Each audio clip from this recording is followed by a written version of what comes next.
இன்றைக்கி வந்து சிமிலி உருண்டை பண்ணுறது எப்படின்னு பார்ப்போம். அதுக்கு நான் இந்த கப்புட்ட 2 கப்பு ராகி மாவு எடுத்து வச்சுருக்கேன்.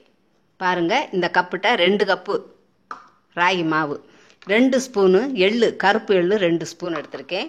கொஞ்சம் சால்ட்டு, நெய் கொஞ்சம் எடுத்திருக்கேன். இந்த கப்புட்ட 1 கப்பு கடலைப்பருப்பு, அதாவது வேர்க்கடலை பருப்பு, பச்சை பருப்பு எடுத்து வச்சுருக்கேன். இதை நம்ம இனிமேல் வறுத்து எடுத்துக்கிடுவோம்.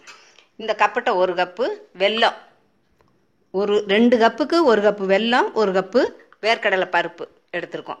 இப்போ நம்ம அடுத்து என்ன பண்ணுறதுன்னு பார்ப்போம். இந்த ராகி மாவை ரொட்டி மாதிரி தட்டி அடை போட்டு வச்சுக்கிடுவோம். அடை மாதிரி தட்டி தோசைக்கல்ல போட்டு எடுத்து வச்சுக்கிடுவோம்.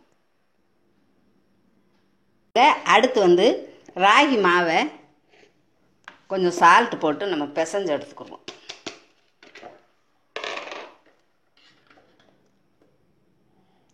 சுகர் போடுறதுனால நம்ம கொஞ்சம் சால்ட் போட்டால் போதும். சால்ட் போட்டாச்சு. இப்போ கொஞ்சம் வாட்டர் விட்டு பிசைஞ்சு எடுத்துக்கிடுவோம். சப்பாத்திக்கு பிசைகிறது போல் பிசையக்கூடாது, அதை விட கொஞ்சம் லெகுவாகவே பிசைஞ்சுக்கிறணும். சப்பாத்திக்கு கொஞ்சம் திக்காகவே பிசைவோம்.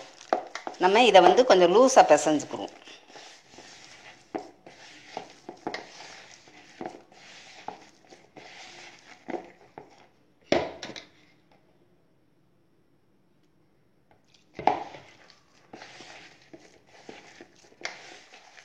ராகி மாவை இந்த அளவுக்கு பிசைஞ்சா போதும். ரொம்பையும் திக்காக பிசைய வேண்டாம், கொஞ்சம் லெகுத்தியாக இருக்கட்டும், லூஸாக இருக்கட்டும். இப்போ அடுத்து தோசைக்கல்லை அடுப்பில் வச்சுருக்கேன். இப்போ நம்ம ஒரு வாயில் துணி எடுத்துக்கோங்க. அதை நனைச்சி இப்படி புழிஞ்சு எடுத்துக்கோங்க. அதில் வச்சு தட்டி போடுவோம். இப்படி ஒரு சின்ன உருண்டை எடுத்துக்கிட்டு அந்த துணி மேலே இப்படி வச்சு தட்டினா நம்மளுக்கு கொஞ்சம் ஈஸியாக இருக்கும்.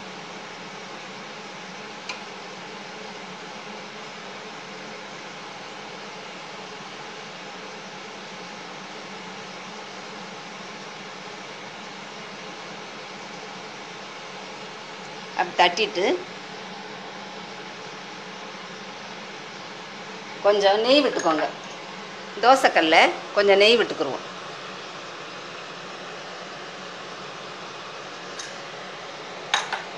அதுக்கப்புறம் இதை எடுத்து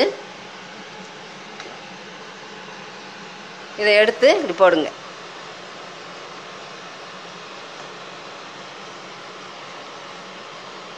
இதை கொஞ்சம் நேரம் கழித்து மறுபக்கம் திருப்பி போடுவோம். திருப்பி போட்டு வேக வைப்போம். ரொம்ப முருக வேக வைக்க வேண்டாம், சும்மா இந்த மாவு வெந்திருக்கணும், அவ்வளோதான். இப்படி 2 பக்கமும் திருப்பி போட்டு வேக வச்சுக்கோங்க. எல்லா மாவையும் இதே மாதிரி 2 பக்கம் திருப்பி போட்டு அடை மாதிரி சுட்டு எடுத்துக்கிடுவோம். இப்படி உடஞ்சாலும் பரவாயில்ல, ஃபீல் பண்ணாதீங்க. நம்ம கடைசியில் உடச்சி போட்டு தான் மிக்சியில் ஓட விட போகிறோம். அதனால் உடஞ்சிருச்சேன்னு யாரும் நினைக்க வேண்டாம். இது நம்ம உடைக்கிறது தான். இப்போ நம்ம அடை போட்டு எடுத்துட்டோம். இது ஸ்மால் சைஸாக கொஞ்சம் கொஞ்சமாக பிச்சு போட்டுக்கோங்க. நம்ம மிக்சியில் ஓட விட்டு பவுடர் பண்ணி எடுக்க போகிறோம். அதனால் இப்படி குட்டி குட்டியாக பிச்சு போட்டுக்கோங்க. நெக்ஸ்ட்டு நம்ம பச்சை பருப்பு, வேர்க்கடலை பருப்பு பச்சையாக எடுத்து வச்சுருக்கேன்.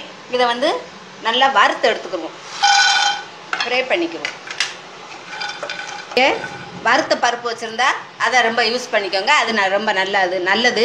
இது பச்சை பருப்பு வச்சுருந்ததுனால நாங்கள் வறுத்து தான் போடணும். அதனால் நீங்கள் வறுத்த கடலை வச்சுருந்தா அதை போட்டுக்கோங்க. இதே மாதிரி நல்லா வறுத்துக்கிறணும். வேர்க்கடலை பருப்பு நல்லா வறுத்துக்கணும். பச்சையாக இருக்கிறவங்க வறுத்துக்கோங்க, வறுத்து வச்சுருக்கிறவங்க அதை போட்டுக்கோங்க. வறுத்தாச்சுன்னு எப்படி தெரிஞ்சுக்கிறதுனா, இதில் உள்ள தோல் விடுது, ஒவ்வொன்று தோல் பிரிஞ்சு வந்துடும். அதை பார்த்து நம்ம இந்த கடலைப்பருப்பு வறுத்துருச்சு அப்படின்னு பார்த்துக்கலாம். வேர்க்கடலை பருப்பு வறுத்து எடுத்து வச்சாச்சு. இந்த இதுலேயே கடாவிலேயே இந்த எள்ளையும் போட்டு வறுத்து எடுத்துக்குவோம். எள்ளு சீக்கிரமாக கருகிரும். படபடன்னு பொரியும் போதே நம்ம எடுத்து கொட்டிடணும். ரொம்ப நேரம் வறுக்க வேண்டாம், படபடன்னு பொரியும், சத்தம் கேட்கும் நம்மளுக்கு.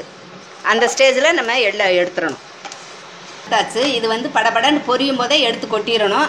இப்படி கசக்கி பார்த்தோம்னா பாருங்கள், இப்படி கசக்கி பார்த்தோம்னா இப்படி தெரியும். இது நம்மளுக்கு நல்லா எள்ளு வறுத்துட்டோம்னு இது இதை வந்து நம்ம ஆற வச்சு கசக்கி பிடைச்சிட்டோம்னா இந்த தோலெல்லாம் போயிடும். அதனால் நம்ம கொஞ்சம் நேரம் ஆற வச்சு கசக்கி பிடைச்சிருவோம். வேர்க்கடலையில் உள்ள தோலெல்லாம் நீக்கியாச்சு. இந்த எள்ளை எடுத்து வச்சுக்கிட்டோம். இந்த வெல்லம் வந்து இதில் வந்து நான் காய்ச்சி டெஸ்ட் பண்ணி பார்த்துட்டேன். கல் மண் எதுவும் கிடையாது. அதனால் இதை காய்ச்ச வேண்டியதில்லை. நீங்கள் வந்து உங்கள் வெல்லத்தை டெஸ்ட் பண்ணி பார்த்து கல் இருந்துச்சுன்னா கண்டிப்பாக அதை வந்து வடிகட்டி எடுத்து காய்ச்சி வடிகட்டி எடுத்துக்கோங்க. பாகை எடுத்துக்கிட்டு அதுக்கப்புறம் நீங்கள் பாகை ஊற்றி கூட பிசைஞ்சுக்கலாம். அதனால தான் சொல்கிறேன். நான் வந்து இதில் வந்து கல் மண் எதுவும் கிடையாது. இப்படி முழுசாக போட்டு நான் அரைக்க போகிறேன் மிக்சியில். கடையில் ஃபுல்லையும் போட்டு ஆட்டிடாதீங்க. ஃபஸ்ட்டில் வந்து பாதியை போட்டு நைஸாக ஆட்டி எடுத்துக்கிடுவோம். அரைச்சி பாதி போடுவோம். பாதி இதை போட்டு நல்லா ஆட்டியாச்சு. இப்போ வந்து கொட்டி வச்சுருவோம். நல்லா பவுடர் பண்ணியாச்சு. இன்னும்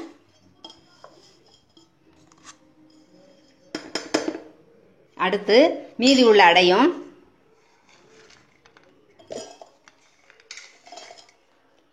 வேர்க்கடலை பருப்பு இருக்குல்ல, இதையும் போட்டு ஓட விட்டு எடுத்துக்குவோம்.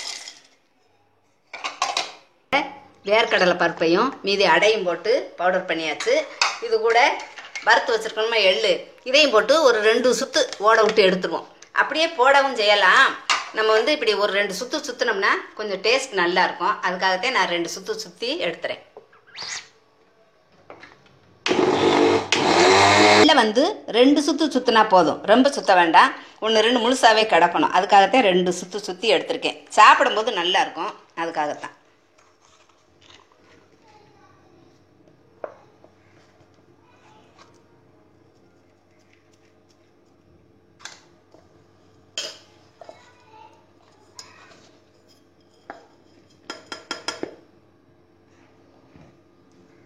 அடுத்து வந்து இந்த வெல்லத்தை நல்லா பொடிச்சு எடுத்துக்கணும்.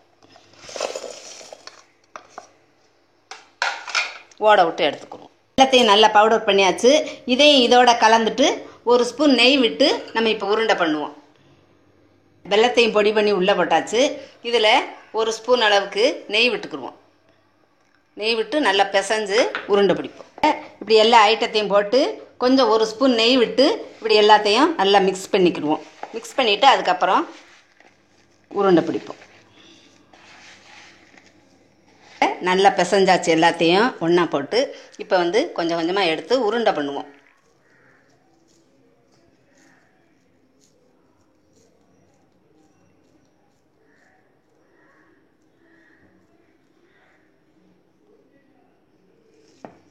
சாப்பிட நல்லா டேஸ்ட்டாக இருக்கும். ஃபஸ்ட்டில் சாப்பிடும்போது யாருக்குமே கொஞ்சம் இனிப்பு கம்மியாக தான் தெரியும். அப்புறம் கொஞ்சம் வச்சு சாப்பிட நல்லா அருமையாக இருக்கும்.